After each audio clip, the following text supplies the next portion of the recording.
Reconvene for the trial of former President Trump. How a verdict could be reached as soon as today. Making sure no kid goes to bed without a meal. The efforts to keep local kids fed. A big change upcoming for Team USA ahead of the Olympics. The Olympian who won't be competing in Paris.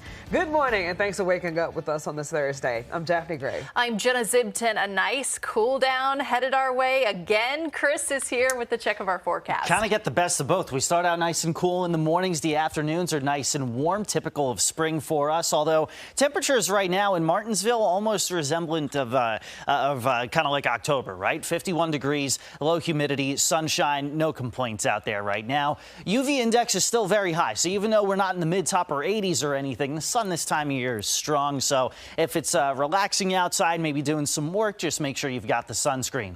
South side, you're looking at lunchtime temperatures, lower 70s, high temperatures today between about 76 and 78 degrees. Similar tomorrow, although a little cooler in the morning. 48 the low in Danville both tomorrow and Saturday mornings right around sunrise. 81 to 82 Saturday and Sunday. Most of the storms Sunday look like they're going to stay to your west. That's why I've just put the 20% for now. Looks like a better chance of storms coming our way by the middle of next week. Lows in the 60s, highs in the 80s next week in Southside. Former President Trump's fate remains in the hands of 12 New Yorkers as jury deliberations in his hush money case continue today and a verdict could be reached. Bree Jackson is following this from Washington. Jurors reconvened today in the first criminal trial of an American president, former President Trump. During day one of deliberations, they asked to rehear portions of testimony, including from the very first witness, former tabloid publisher David Pecker. And it also did ask for some testimony from Michael Cohen, which suggests that they didn't write off his testimony as the defense asked them to do. The jury also wants Judge Juan Merchan to reread his jury instructions. They want to understand the fine legal points of the law, and this is not unusual. The judge directed the jury to set aside any biases for or against Mr. Trump, who claims this case is election interference. I mean, what is very unfair is that I'm not campaigning in this room all day long. President Biden and Vice President Harris were on the campaign trail Wednesday, making their pitch to black voters in Pennsylvania. Kamala and I are President and Vice President of the United States because of you. That's not hyperbole. Biden painting his political rival as a threat to democracy. He calls insurrectionists who stormed the Capitol patriots. Patriots. What do you think would happen if black Americans had stormed the Capitol? Trump's legal fate is now in the hands of 12 jurors. Both presidential candidates are using his legal woes to make their case for re-election. Voters will have the final say this November. In Washington, Bree Jackson, NBC News. U.S. officials say that they've taken down what could be the largest cybercrime network of its kind with the help from international partners. It's a botnet spanning more than 19 million unique IP addresses in almost 200 countries. A botnet is a network of malware affected computers secretly controlled by someone who doesn't own them. That control allows a third party to commit widespread crimes with private devices. The DOJ says the Chinese national Yun Yi Wang allegedly created the botnet, but didn't stop there. He then made more than $99 million, selling cyber criminals access to his network of hijacked devices. Those criminals, in turn, used that access to commit a staggering array of crimes. Officials say that they've arrested Wang and seized millions of dollars in luxury assets, including a Ferrari and a Rolls-Royce.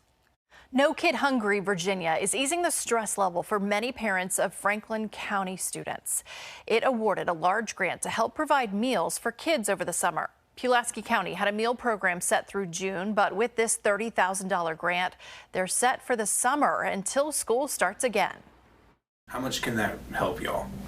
Tremendously. This grant really is going to make a way for us to have staff to run the program, to help with fuel costs for delivering the foods to our distribution locations. This grant is going to help us not overwhelm our families. Students start summer break tomorrow, and the meal program starts June 10th. After months of uncertainty, Smith Mountain Lake Pirate Days is officially set to make its return. Pirate Day is known to happen at the Crazy Horse Marina in Smith Mountain Lake, but the event still taking place at the same location, but under the name Goodhue Boat Company at Blackwater. The name change came after the marina was sold to Goodhue Boat Company and a change in management took over. What happened between now and then?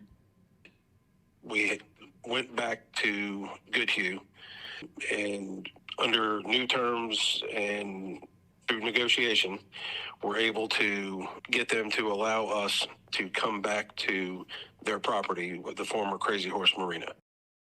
Pirate Days will now invade the weekend of July 19th. If you're in Pulaski this weekend, there's a new way to cool off. The town launches its new splash pad at Cool Springs Park tomorrow. We're told this is a way to enhance the existing area and offer a fun way to cool down. The splash pad's open for all ages and you can bring a pet. For more info, you can head to WSLS.com. Running through the sprinkler as a kid or even an adult, it's so refreshing. I want to lay out there and have somebody push the button. Like, I just want to feel like Free Willy. You know, never mind. So, the Department of Motor Vehicles Roanoke Customer Service Center will close temporarily for interior improvements this Saturday.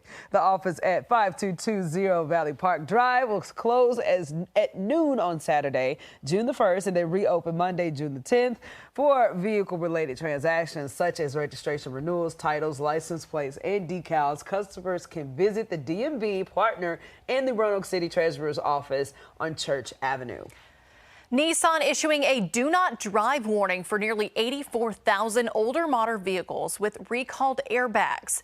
The National Highway Traffic Safety Administration says the warning covers Nissan Sentras, Pathfinders, and Infiniti QX4 vehicles made between 2002 and 2006. They contain unrepaired airbags that were recalled in 2020 due to the risk of exploding inflators causing serious injury or death. Reports say 27 people in the U.S. have been killed by the defective airbags and at least 400 others have been hurt. New this morning, had a little bit of a team bonding experience together as we worked on some farm jobs. Well, it was kind of farm jobs, you know? Yes, simulated farm jobs. So we had a contest to see who could fill up 5-gallon buckets of water the fastest. We carried 30-pound sandbags. And had to sprint. And flip tires. And we had a lot of fun, Keisha. Yes, we did. And it's part of the Farm Strong Obstacle Course, which is taking place this weekend in Franklin County. And here's how it went.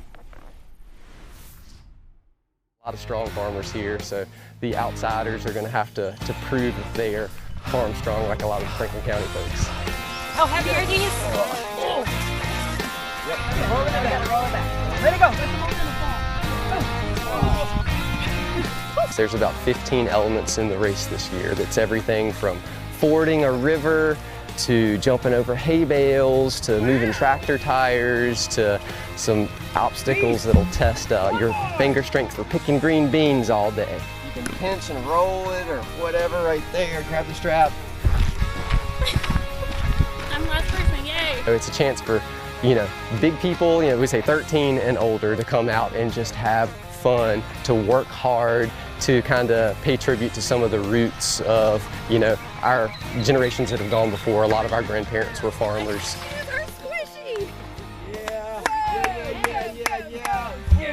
Our tagline is, you may be gym strong, but are you farm strong? So we much fun, proved we were farm strong. Yes, we did. And we did. Allegedly. Jaffney is a beast. Oh my gosh. It's only when I think it comes down to the competitive nature. Anybody gets competitive, but it was fun because you just get the job done and you find yourself doing the actual chores that take place on a farm sometimes. Oh, yeah. Keisha, you took off running. You had bumps and bruises and all that. I did. I was carrying the 30-pound bag of sand and I fell. Took a tumble, but it was I worth don't know. I'm not farm strong. I will say yes, that. you are. No. You did it. You did it. A lot of fun. And go out and check it out, yeah, guys. we tested out a lot of new obstacles because some of them are new this year over the 2.5-mile course. So have fun. Big news for Team USA gymnastics star Gabby Douglas pulling out of the Paris 2024 Olympics. The 2012 Olympic all-around champion withdrawing from the U.S. Gymnastics Championship, citing an ankle injury. The 28-year-old helped Team USA win gold at the 2016 Olympics and was attempting a comeback after an 8-year layoff. She says she'll keep training and hopes to return for the 2028 games in L.A. I hope to see her because I was really looking forward to seeing her this year. I actually grew up, I was a kid watching her when she first started out, and I was just like, man, that's cool. And then seeing her and Simone Biles together, that would have made a power team. Yeah, definitely. So hopefully in 2028 we get to see her again. 6:40 this morning, starting out nice and comfortably. By 8 a.m. we're in the upper 50s and lower 60s. 11 a.m. most of us 65 to 70 degrees, nice and comfortable. But if you think it's cool now, just wait. It's going to feel like fall some mornings. I'll show you where we see low temperatures in the 40s next on Virginia Today. Responding to claims of a cancer cluster at Roanoke College. What the president said about a new investigation. Plus, we are just 1 week away from a landmark World War II milestone. Find out how to watch our special coverage of the anniversary next Thursday.